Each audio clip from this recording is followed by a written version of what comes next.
नमस्कार, good evening, Shubh Sandhya. Sports can में आप सभी का स्वागत है। स्पोर्ट्स कैन के आज के संस्करण में मैं हूं अतहर सईद आपके साथ और श्रोताओं, तमाम खेल खबरों पर विस्तार से चर्चा के लिए हमारे साथ हमारे स्टूडियो में मौजूद हैं वरिष्ठ खेल विशेषज्ञ Malay Nirav. Malay, sports can कार्यक्रम में आपका बहुत स्वागत। बहुत शुक्रिया अतहर भाई। आइए सबसे पहले नजर डाल लेते हैं अब तक की स्पोर्ट्स हेडलाइंस पर।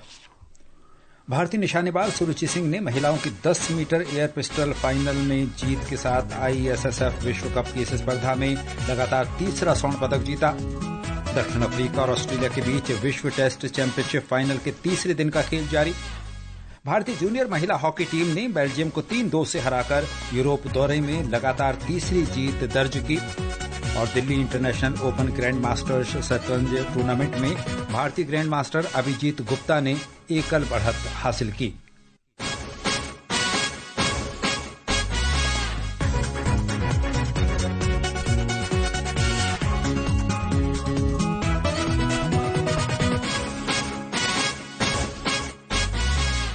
शुरुआत करेंगे निशानेबाजी से। भारतीय निशानेबाज सुरुचि सिंह ने आज म्यूनिख में महिलाओं की 10 मीटर एयर पिस्टल स्पर्धा के फाइनल में जीत के साथ ISSF विश्व कप में लगातार तीसरा स्वर्ण पदक जीत लिया है। अपने तीसरे विश्व कप में भाग ले रही सुरुचि सिंह ने व्यक्तिगत स्वर्ण पदकों की हैट्रिक पूरी की और कुल मिलाकर चौथा पदक हासिल किया। इससे पहले उन्होंने अप्रैल में ब्यूनस आयर्स और लीमा विश्व कप में स्वर्ण पदक जीते थे। सुरुचि ने फाइनल में 241.9 अंक के साथ स्वर्ण पदक जीता। चीन की कांस्य पदक विजेता किया नक्सुन याओ, जिन्होंने 221.7 अंक बनाए थे, को पीछे छोड़ते हुए सुरुचि ने 10.5 अंक के साथ बढ़त हासिल कर ली, जबकि फ्रांस की रजत पदक विजेता कैमिली जेड्रेजवेस्की 241.7 अंक के साथ 9.5 अंक का ही निशाना साध सकी। मतलब यहां से अपनी चर्चा का हम आगाज करेंगे। सुरुचि सिंह ने आज शानदार प्रदर्शन करते हुए स्वर्ण पदक हासिल किया, बेहद अच्छा लगा। और इस 19 वर्षीय निशानेबाज ने गजब का प्रदर्शन करते हुए न सिर्फ ये कि गोल्ड मेडल अपने नाम किया, बल्कि गोल्ड मेडल की हैट्रिक भी पूरी की।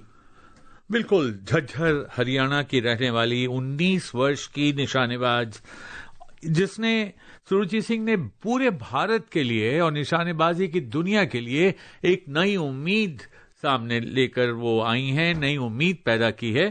और जिस तरह से उन्होंने आज के खेल का प्रदर्शन किया, जिस तरह से उन्होंने अपने ग्रिट, जिसको कहते हैं कि एक एकाग्रता का जो परिचय दिया, जो एक निशानेबाज के लिए बड़ी जरूरी चीज होती है, विचलित हुए बिना एकाग्र भाव से जब आप निशाना साधते हैं, और खासकर तब जबकि शुरुआती राउंड में आप बहुत अच्छा नहीं कर रहे हो और उसके बाद अंत में जाकर आपने स्वर्ण पदक की ओर आपकी ठीक उसी तरह से नजर रहती है जिस तरह से अर्जुन की नजर मछली की आंख पर थी। बिल्कुल, और वही लक्ष्य भेद कर जब आप पदक प्राप्त करते हैं। और ऐसे ही प्रतियोगिता में जिसमें दुनिया के नामी गिरामी जितने निशानेबाज हैं, चीन की निशानेबाज जिनको कांस्य पदक मिला, बहुत अच्छे निशानेबाज हैं, फ्रांस के निशानेबाज जिन्हें रजत पदक मिला, सिल्वर, वो भी, और आपको पता है कि मनु भाकर यहां कहीं नहीं थी।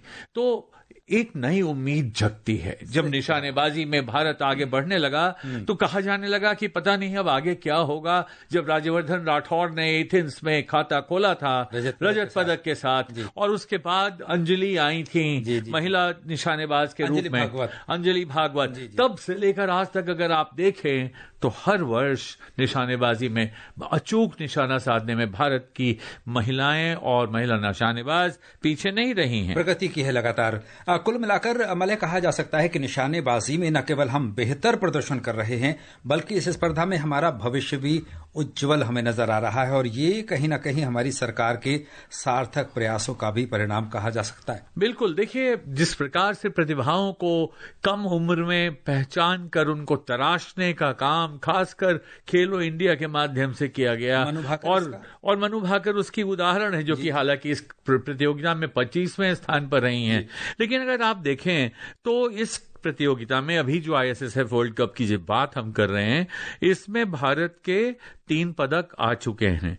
और ये दुनिया में अगर आप देखें तो ग्रुप स्टैंडिंग्स पे भारत 4थे स्थान पर है। बड़ी बात, अभी बड़ी बात है। और ओलंपियन 11 वलारिवन जो हैं, उन्होंने ब्रॉन्ज जीता, और महिलाओं की 10 मीटर एयर राइफल में शुरू में ही, और सिफत कौर सामरा ने जीता। तो बहुत उज्जवल भविष्य है। सिमरन ने कांस्य पदक कल हासिल किया है, तो कुल मिलाकर अच्छा प्रदर्शन कर रहे हैं हमारे निशानेबाज। और अब बात WTC की। दक्षिण अफ्रीका और ऑस्ट्रेलिया के बीच लॉर्ड्स में विश्व टेस्ट चैंपियनशिप फाइनल के तीसरे दिन का तीसरा सत्र चल रहा है। ताजा समाचार मिलने तक दक्षिण अफ्रीका ने 2 विकेट पर 113 रन बना लिए हैं। इससे पहले आज ऑस्ट्रेलिया की पूरी टीम अपनी दूसरी पारी में 207 रन पर आउट हो गई। ऑस्ट्रेलिया ने दक्षिण अफ्रीका को ये मैच जीतने के लिए 282 रन का लक्ष्य दिया। ऑस्ट्रेलिया ने पहली पारी में 212 रन और दूसरी पारी में 207 रन बनाए, जबकि दक्षिण अफ्रीका ने पहली पारी में 138 रन स्कोर किए। मलय ऑस्ट्रेलिया और दक्षिण अफ्रीका के बीच लॉर्ड्स में वर्ल्ड टेस्ट चैंपियनशिप का फाइनल जारी है और बड़ा रोचक हो गया है, रोमांचक हो गया है। ऑस्ट्रेलियाई टीम के पास 281 रन की बढ़त कही जा सकती है, लेकिन अब तो खैर बहुत टारगेट घट गया। लेकिन कुल मिलाकर मैं एक सवाल, जो सबसे बड़ा सवाल ये है कि इस बार जो कप है, जो खिताब है, जो उपाधि है, दक्षिण अफ्रीका की झोली में जाएगी या फिर ऑस्ट्रेलिया एक बार फिर बाजी मारेगा? यानी कौन जीतेगा और कौन बनेगा सिकंदर? मैं आपके प्रश्न को थोड़ा सा आप मुझे इजाजत दें तो मैं थोड़ा पलटूं इसको। जी। कि इस बार ऑस्ट्रेलिया दोबारा बाजी मारेगा या दक्षिण अफ्रीका फिर से चोकर स्टैक के साथ वहां से वापस आ जाएगा? क्या बात है? अभी जो लग रहा है, जो जिस तरह से मैच चल रहा था और चल रहा है, 94 रन बने थे टी तक, चाय के समय तक, 2 विकेट पर 188 रन चाहिए थे दक्षिण अफ्रीका को जीतने के लिए। देखने में लक्ष्य बड़ा छोटा लगता है, लेकिन मत भूलिए ये क्रिकेट के मक्का लॉर्ड्स का मैदान है। और वहां पर जिस तरह से टेस्ट मैच पिछले दिनों हुए हैं, बहुत ही लो स्कोरिंग मैचेस हो रहे हैं, मगर जब तक मार्करम और बबूमा ये दोनों वहां हैं मौजूद, तब तक क्रिकेट जो अनिश्चितताओं का खेल है, किस तरह से निश्चितता में अनिश्चितता दक्षिण अफ्रीका की बदलती है, ये देखने लायक होगा। और मुझे तो लगता है कि जिस प्रकार से अभी तक एकदम किलाबंदी की हुई है दक्षिण अफ्रीका के बल्लेबाजों ने, 2 विकेट अभी तक बने हैं, गिरे हैं, और तीसरा विकेट अभी गिरा नहीं है शायद, तो क्या गिर गया पता नहीं, अभी तो 2 ही विकेट हैं। तो मुझे लगता है कि जीत के कगार तक पहुंचने वाली है दक्षिण अफ्रीका की टीम, नया इतिहास रचने वाली है दक्षिण अफ्रीका। सही कहा आपने। जहां तक एडन मार्करम की बात है तो उन्होंने अर्धशतक पूरा कर लिया, 56 रन बनाकर इस समय क्रीज पर हैं, और उनका भरपूर साथ जो है टेम्बा दे रहे हैं कप्तान, और उन्होंने भी 30 रन बनाए हैं, लेकिन बहुत संयमित पारी वो खेल रहे हैं। संयमित नहीं, लड़खड़ाती पारी। शुरू में तो रन ही नहीं निकल रहे थे, और आपने देखा कि उनको जो चांसेस मिले, जो जीवन दान मिला, वो एक ऐसा मिला जिसमें स्मिथ की उंगली टूट गई, कैच छूटा। तो इस तरह से क्रिकेट बहुत ही रोमांचक रूप में यहां पर देखने को मिल रहा है। अच्छा, देखा जाए तो ये एक लो स्कोरिंग मैच साबित हो रहा है। हमने देखा कि 200 के आसपास ही चारों पारियां जो हैं सिमटी हुई रही, यानी कि 212, उसके बाद 207 रन ऑस्ट्रेलिया ने बनाए। दक्षिण अफ्रीका की बात करें तो 138 रन बनाए, और अभी भी 120 रन पर खेल रही है 2 विकेट खोने के बाद। तो लो स्कोरिंग कहा जा सकता है। और लॉर्ड्स के बारे में ये कहा भी जाता है कि यहां पर 200 या उससे अधिक रन बन जाए तो ये बड़ी बात है। आजकल जिस प्रकार से टेस्ट मैच हो रहे हैं, जो पहले 5 दिनों का टेस्ट मैच, जब मैंने पहले अपने जीवन का पहला टेस्ट मैच लॉर्ड्स के मैदान पर देखा था सन 1990 में, उस समय जो लॉर्ड्स का मैदान था और आज जो लॉर्ड्स का मैदान है, दोनों में बहुत फर्क है। और ये फर्क जो टेस्ट एक क्रिकेट की ऐसी विधा है जिसमें अगर आप अच्छा नहीं करते, मैं तो कहता हूं यही क्रिकेटर के लिए सच्चा टेस्ट है, परीक्षण है। अगर आप टेस्ट में अच्छा करते हैं, अच्छे क्रिकेटर हैं, भले ही उसमें लोग ना जुटें, भले ही उसमें टिकट ना बिकें, लेकिन हर क्रिकेट की तमन्ना रहती है यही कि मुझे टेस्ट टीम में जगह मिले, टेस्ट कैप मिले। और उसको देखते हुए अभी जो मुझे लग रहा है कि दक्षिण अफ्रीका की टीम ने अगर अपने स्नायु तंत्र पर नियंत्रण रखा, अपने नर्व्स को कंट्रोल में रखा, तो इस बार इतिहास रच जाएगा अथर भाई। और कहीं ना कहीं आप सही कह रहे हैं मलय, जो कि टेस्ट रिकॉर्ड को देखें तो लॉर्ड्स में अब तक सिर्फ 4 बार ही ऐसा हुआ है जब यहां 200 रन या फिर 200 प्लस का सफलतापूर्वक पीछा किया गया है, और लगता है दक्षिण अफ्रीका ये काम कर दिखाएगी, ऐसा हमें लगता है अब तक के खेल के आधार पर। आपके मुंह में घी शक्कर। अच्छा, और अब यहाँ पर गेंदबाजों का जिक्र करना बड़ा जरूरी है, चूंकि केगिसो रबाडा ने बहुत अच्छी गेंदबाजी का परीक्षण किया है, और साथ में देखें तो पैट ने भी बड़ी अच्छी गेंदबाजी, पैट कमिंस, रबाडा दोनों ने, और मिचेल स्टार्क ने जो शुरुआती 2 झटके दिए हैं आज दक्षिण अफ्रीका को, उसकी भी बात करनी चाहिए। बिल्कुल सही कहा आपने। और अब बात करेंगे हॉकी की। हॉकी में भारतीय जूनियर महिला टीम ने एंटवर्प में मेजबान बेल्जियम को 3-2 से हराकर यूरोप दौरे में लगातार तीसरी जीत दर्ज की है। एक रिपोर्ट। भारतीय खिलाड़ी सोनम ने जब चौथे मिनट में फील्ड गोल के जरिए स्कोरिंग की शुरुआत की तो भारत ने खेल में शुरुआती बढ़त हासिल की। भारत ने पहले हाफ तक अपनी 1-0 की बढ़त बनाए रखी और तीसरे क्वार्टर की शुरुआत में 32वें मिनट पर लालथंत लुंगी के गोल की बदौलत ये बढ़त 2-0 की हो गई। जवाब में बेल्जियम ने 37वें और 40वें मिनट में लगातार 2 गोल करके खेल को बराबरी में ला दिया। मैरी गुएंस ने अपना पहला गोल पेनल्टी स्ट्रोक के जरिए किया। इसके बाद मार्टे मैरी ने फील्ड गोल किया। चौथे क्वार्टर में सिर्फ 9 मिनट रहते कनिका ने पेनल्टी कॉर्नर को सफलतापूर्वक गोल में बदला और भारत को अपने यूरोपीय दौरे के दौरान जीत की लय बनाए रखने में मदद की। बेल्जियम के खिलाफ अपने तीनों मैच जीतने के बाद यूरोपीय दौरे में अब भारत का अगला मैच ऑस्ट्रेलिया के साथ होगा। Divya Tomar, sports can.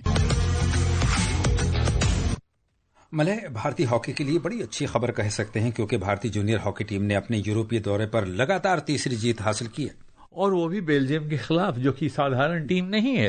अगर आप देखें तो सोनम के शुरुआती गोल के बाद भारत ने पहले हाफ में अपना दबदबा कायम रखा और तीसरे क्वार्टर में पेनाल्टी कॉर्नर पर किए गोल से अपनी बढ़त को मजबूत कर दिया। मगर बेल्जियम ने क्या जबरदस्त वापसी की। 37वें 40वें मिनट में लगातार गोल करके मैच अपने पक्ष में लाने की कोशिश की, मगर अंत में भारतीय लड़कियों ने ये कहा, तुम करोगे कल, चलो मैं आज करती हूँ। क्या बात है, और कर दिखा। हर मुसीबत को नजरअंदाज करती हूँ। हाँ, अच्छा, अच्छी बात इसलिए भी है क्योंकि यूरोप में आमतौर पर पावर हॉकी का चलन है मले, और हम क्लासिक शैली के साथ पावर का सम्मिश्रण करते हैं। बहुत ही अच्छे ढंग से ढाला है भारतीय टीम ने अपने आप को। आगे बढ़ेंगे। भारत को इस वर्ष पहली से 13 दिसंबर तक चिली में होने वाले महिला जूनियर हॉकी विश्व कप के पूल सी में जर्मनी, आयरलैंड और नामीबिया के साथ रखा गया है। इंटरनेशनल हॉकी FIH के द्विवार्षिक टूर्नामेंट के 11वें संस्करण में 24 टीमों को 4-4 टीमों के 6 ग्रुप में रखा गया है। पूल ए में 5 बार के चैंपियन नीदरलैंड और पूल बी में 2 बार के विजेता अर्जेंटीना को रखा गया है। भारतीय टीम अभी तक इस प्रतिष्ठित टूर्नामेंट को जीत नहीं पाई है। जर्मनी में 2013 में आयोजित विश्व कप में वो तीसरे स्थान पर और वर्ष 2022 में दक्षिण अफ्रीका में हुए टूर्नामेंट में वो चौथे स्थान पर रही। तो मले, क्या इस बार हम जीत की राह को समझें जहां तक जूनियर विश्व कप की बात है? देखिए, जो भारतीय महिलाओं ने प्रदर्शन किया था ओलंपिक में जी पिछले से पिछले, तो उसके बाद ऐसा लगने लगा कि भारतीय महिला हॉकी टीम में बहुत दम है और वो दम अभी आगे देखने को मिलेगा। भारत का ऑस्ट्रेलिया से मुकाबला होने वाला है प्रो लीग में अभी। और अब शतरंज 21वें Delhi international open grand masters शतरंज टूर्नामेंट में भारतीय ग्रैंड मास्टर अभिजीत गुप्ता ने बेलारूस के ग्रैंड मास्टर मिहेल निकितेंको पर राउंड 9 में शानदार जीत के बाद एकल बढ़त हासिल कर ली है। ब्यौरा दे रहे हैं हमारे सहयोगी निखिल।